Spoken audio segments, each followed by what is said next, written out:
आज इस्लामाबाद आना हुआ और लवबर्ड के और बाकी स्पीसीज़ के फैंसियत से मिलकर बड़ी खुशी हुई है।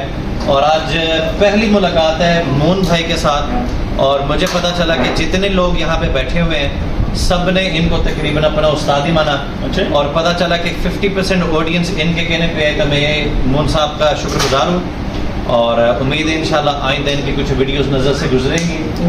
क्या कर लिया करो तो कैसी भी जरा देख सकेंगे। और अगर लोग इनसे इंस्पायर्ड हैं और खुश हैं, देखें आज के दौर में जिससे लोग मुश्किलात से गुजर रहे हैं, अगर आपका कोई तारीफ करे या जिक्र खैर करे, इसका मतलब आप कोई अच्छा काम कर रहे हैं।